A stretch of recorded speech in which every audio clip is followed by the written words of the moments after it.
കൂട്ടുകാരെ പാർട്ട് 14.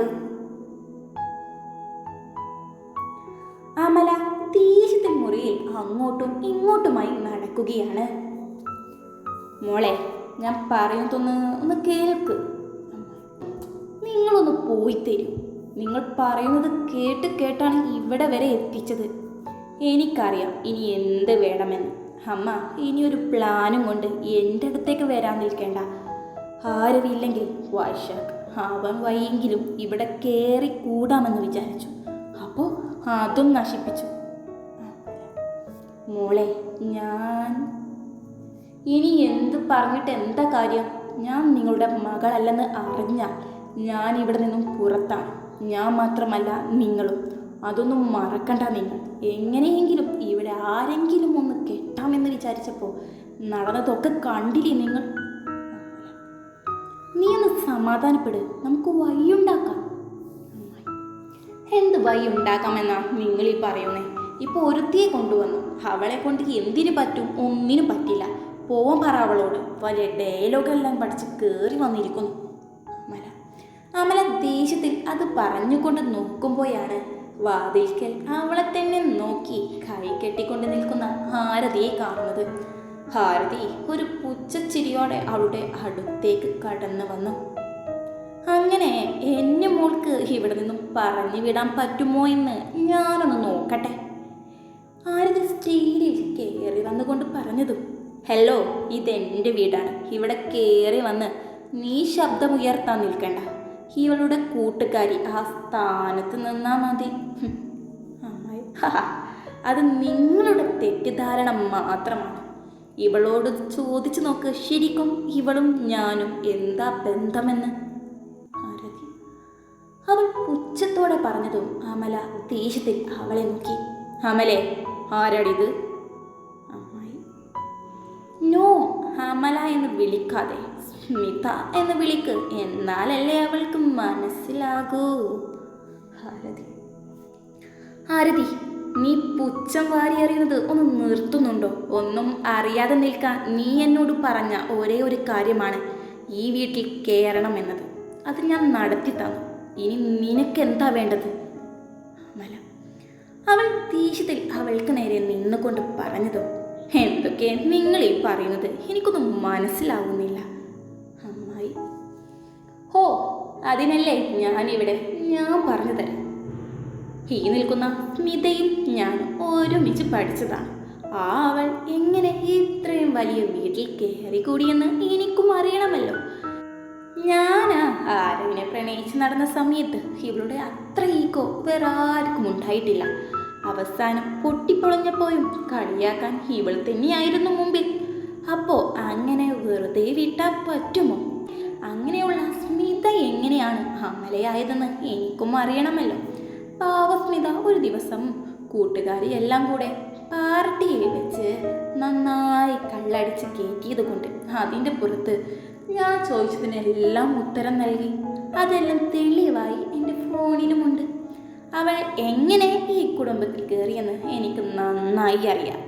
അവളെയും നിങ്ങളെയും ഈസിയായി എനിക്ക് പുറത്തേക്ക് തട്ടാവുന്നേ ഉള്ളൂ. അമലയുടെ ചുറ്റും നടന്നുകൊണ്ട് ആരതി ഒരു പുച്ഛത്തോടെ പറഞ്ഞതും അമല ദേഷ്യത്തിൽ അവളെ നോക്കി നിന്നു.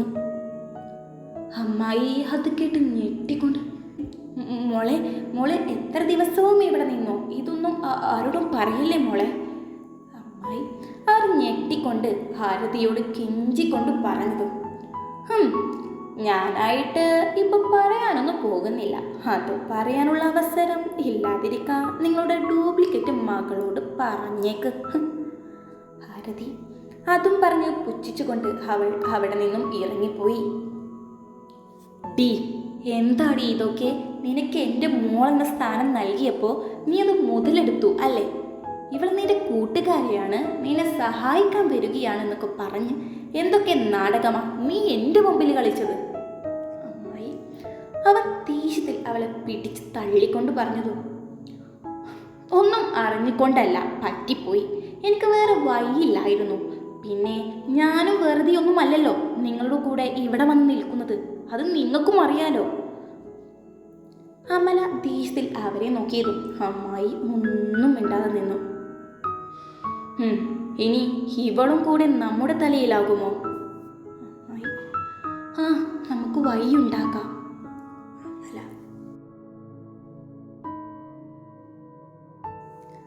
രാത്രി വൈഷ്ണവി ദീപ്തിയുടെ മുറിയിൽ നിന്നും അവളുടെ തലയണയെല്ലാം എടുത്തുകൊണ്ട് റൂമിലേക്ക് വരുമ്പോൾ ആരവ് കിടക്കിയിൽ ചാരിയിരുന്നു കൊണ്ട് ലാപ്പിൽ നോക്കുകയാണ്. എന്താണ് ഇന്ന് എൻ്റെ ആദ്യ ഭാര്യയെ ശ്രദ്ധിക്കാൻ എൻ്റെ ഭാര്യ പോകുന്നില്ലേ? ഒരു കളിയാക്കി ചിരിയോടെ പറഞ്ഞതും അവൾ അവനെ ഒന്ന് രൂക്ഷമാക്കി നോക്കിക്കൊണ്ട് കിടക്കയുടെ മറുവശത്ത് സൈഡിലായി കിടന്നു. ഷടാ, നീ ഇങ്ങനെ കിടക്കാതെ, എൻ്റെ ആദ്യ ഭാര്യ ഗർഭിണിയാ, നീ പോയി ശ്രദ്ധിക്ക്. ഞാനാണെങ്കിൽ ശ്രദ്ധിക്കാറുമില്ല, റൂമിൽ പോയി കിടക്കാറുമില്ല. നിനക്കാണ് കുറച്ചെങ്കിലും ശ്രദ്ധയുള്ളത്. നീ ഇവിടെ വന്ന് കിടന്നാൽ എങ്ങനെ? ആരവ്. വീണ്ടും കളിയാക്കലോടെ അവൻ പറഞ്ഞതും അവൾ ദേഷ്യത്തിൽ എണീറ്റ് അവനെ ഒന്ന് നോക്കി അവളുടെ കയ്യിൽ കിട്ടിയ തലയണ വെച്ച് അവനെ ഒന്നങ്ങ് തല്ലി. രണ്ടാമത് തല്ലിന് വേണ്ടി തലയണ ഉയർത്തിയതും അവളുടെ കൈ പിടിച്ച് അവൻ അങ്ങ് വലിച്ചതും അവൾ അവൻ്റെ നെഞ്ചിൽ പോയി കിടന്നു. അവൾ ഒരു ഞെട്ടലോടെ അവനെ നോക്കി. അവനും തിരിച്ചു നോക്കി. ഇന്ന് എൻ്റെ ഭാര്യ എൻ്റെ കൂടെയാണോ കിടക്കുന്നത്? ആരോ പറയുന്നത് കേട്ടതും അവൾ പെട്ടെന്ന് ചാടി എണീറ്റു. അയ്യടാ, വേണ്ടാത്ത ഒന്നും എൻ്റെ അടുത്തേക്ക് എടുക്കണ്ട, എൻ്റെ സ്വഭാവം മാറും. അല്പം ഗൗരവത്തിൽ പറഞ്ഞ് മുഖം തിരിച്ചുകൊണ്ട് അവൾ ഒരറ്റത്തായി തല മുതൽ പുതപ്പിട്ട് കിടന്നു. അത് കണ്ട് ഒരു ചിരിയോടെ ലാപ്ടോപ്പ് എടുത്ത് വെച്ച് കിടക്കാൻ നോക്കുമ്പോഴാണ് അവൾ ആ പുതപ്പ് മാറ്റി പാളെ നോക്കുന്നത് അവൻ കാണുന്നത്. അത് കണ്ടതും അവനൊരു കുസൃതി ചിരിയോടെ അവളെ നോക്കി തിരിഞ്ഞു കിടന്നു.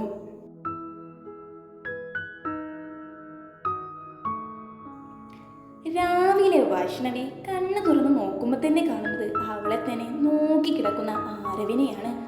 അത് കണ്ടതും ഞെട്ടിക്കൊണ്ട് ചാടി എണീറ്റു. എന്തിനാ എന്നിങ്ങനെ നോക്കുന്നത്? ആ കണ്ണ് ഞാൻ കുത്തി പൊട്ടിക്കും. അതും പിറുപിറുത്തുകൊണ്ട് അവൾ കിടക്കയിൽ നിന്നും ഇറങ്ങി അവനെ തുറിച്ചു നോക്കി. അവളുടെ മുഖത്ത് വിരിയുന്ന ഓരോ ഭാവങ്ങളും കാണുമ്പോഴും അവന് ചിരി വരുന്നുണ്ടായിരുന്നു. അവനെ ഒന്ന് പുച്ഛിച്ചുകൊണ്ട് അവൾ ബാത്റൂമിലേക്ക് ഓടി കയറി. അവൾ അവിടെ നിന്നും പോയതും അവൻ്റെ മുഖത്തുള്ള പുഞ്ചിരി മാഞ്ഞു.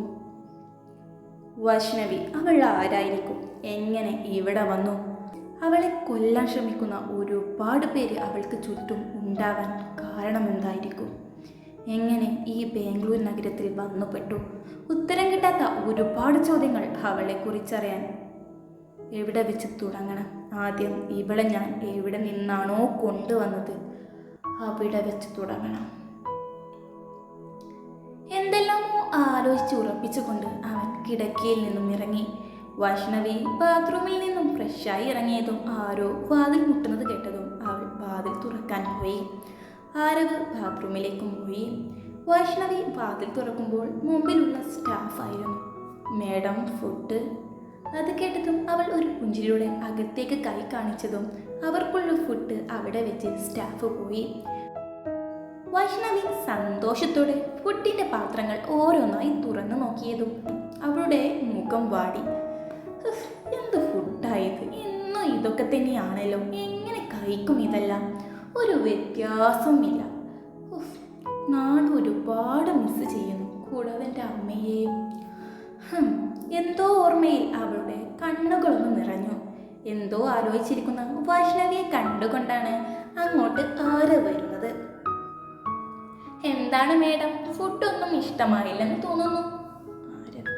അത് കേട്ടതും അവൾ പെട്ടെന്ന് കണ്ണുകളെല്ലാം തുടച്ചുകൊണ്ട്, സത്യം, ഇവിടെയുള്ളവരെല്ലാം എങ്ങനെ കഴിക്കുന്നോ എന്തോ. അവൾ അതും പറഞ്ഞുകൊണ്ട് പോകാമെന്നതും, നീ ഇതങ്ങോട്ടാ? ഞാൻ ഒരു മസാല ദോശ ഉണ്ടാക്കാൻ പോകിയാണ്. അതും വിളിച്ചു പറഞ്ഞുകൊണ്ട് വൈഷ്ണവി അവിടെ നിന്നും പോയി. ഇവക്ക് ഫുഡുണ്ടാക്കാൻ ഇത്രയധികം ഇഷ്ടമാണ്. ഇവളുടെ ശരിക്കുമുള്ള നാട് എവിടെയായിരിക്കും? അവൾ പോയ വഴിയെ നോക്കിക്കൊണ്ട് ആരവ് ആലോചിച്ചു നിന്നു. വൈഷ്ണവി സ്റ്റാഫുമാരോടെല്ലാം സംസാരിച്ചുകൊണ്ട് ഫുഡുണ്ടാക്കുകയാണ്. മോളെ, അന്ന് ദീപ്തി മോള് വയറുവേദന കൊണ്ട് പിടഞ്ഞപ്പോൾ അവർ ഞങ്ങളോട് നിന്നെ സഹായിക്കണ്ടെന്ന് പറഞ്ഞപ്പോൾ വേറെ വഴിയില്ലായിരുന്നു മോളെ. വീട്ടിലേക്കുള്ള ആകെ ഒരു അന്നം ഇവിടെ നിന്ന് മാത്രമാണ് കിട്ടുന്നേ. ഏയ്, ഞാൻ അതൊക്കെ അപ്പോഴേ മറന്നു. എനിക്ക് മനസ്സിലാവും നിങ്ങളുടെ അവസ്ഥയെല്ലാം. എന്ത് ചെയ്യാനാ മോളെ, പെട്ടെന്ന് ഒരു ദിവസം ഈ അമ്മായി മോളെന്നും പറഞ്ഞ് പൊട്ടി മുളച്ചപ്പം മുതൽ ഞങ്ങൾക്ക് കഷ്ടകാലമാണ്. അവർക്ക് ഫുഡ് ഉണ്ടാക്കി കൊണ്ടു കൊടുത്താൽ ഇല്ലാത്ത കുറ്റവും കുറവും കാണില്ല. എത്ര അധികം ഫുഡ് അവർക്ക് ഒരു ദിവസം ഉണ്ടാക്കി എന്നറിയോ? ഒരുപാട് ഫുഡ് വേസ്റ്റ് ആക്കുകയാണ് അവർ. ഒന്ന് കൊണ്ടു കൊടുത്താൽ വേറെ ഒന്ന്, അങ്ങനെ അങ്ങനെ അങ്ങനെ തുടരും.